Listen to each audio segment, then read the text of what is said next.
It has been a year since an 8-magnitude earthquake devastated areas of southwestern China. And though China and the international community were quick to get aid to survivors, many are still suffering from the aftershocks.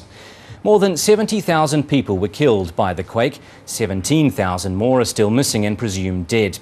According to the International Federation of the Red Cross and Red Crescent, 374,000 people were injured. Handicap International China estimates 50,000 of those suffered significant injuries, and 70,000 people still need long-term support and specialised rehabilitation. Most are children or the elderly. Many of them need artificial limbs, physiotherapy and counselling. But rehabilitation and long-term care are relatively new practices in China. Well, Melissa Chan reports now on one Red Cross centre in Dayang, China. The quake left Sichuan province littered with flattened buildings like these. Rescuers found a few lucky survivors, in pain but alive. But tens of thousands remained buried.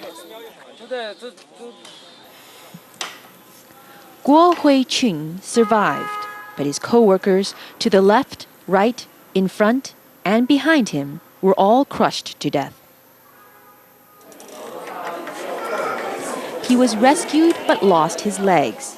Today, he's here to talk to doctors about a persistent infection that's preventing him from using his prosthesis.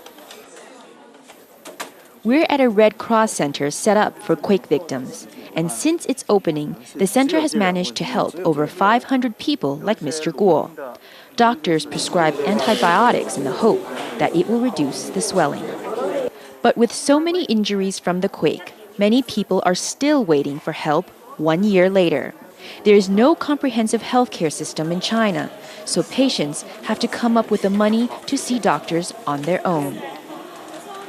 Quake survivors stopped receiving free government medical healthcare beginning January 1st of this year, which means that places like this, non-governmental charities, are the only place for many who need healthcare to turn to. Constructing an artificial limb is costly. Raw materials like fiberglass, carbon fiber, and resin are expensive, so each creation runs several thousand US. An impossible sum for the average Chinese wage earner, let alone so many of those injured here from the rural areas.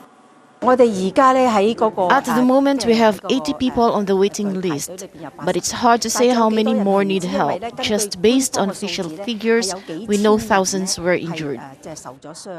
Getting an expensive prosthesis is just the beginning. It doesn't include physiotherapy and occupational therapy. Both require return visits over several months. Liu Chunyan's here for a few days to learn how to build up her strength. It will be many months, if not another year, before she can think about her future and what job she might work. I'm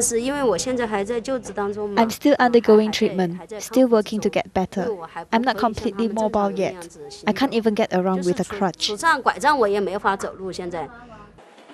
Getting around. That's the biggest challenge for so many quake survivors. Every time he goes in or out of his home, Mr. Guo must find someone to carry him up the stairs. He lives all the way up on the 4th floor. It's a new apartment he moved into just days before the quake. I can do most things around the house, but the problem is that it all takes extra time. If I need anything and my family is not at home, then I can't just walk out and buy things or run errands. And those inconveniences will stay with him the rest of his life. It's been 1 year since the earthquake struck Sichuan. It is a day to remember the thousands who died and those who continue to struggle to survive. Melissa Chan, Al Jazeera, Dayang, China.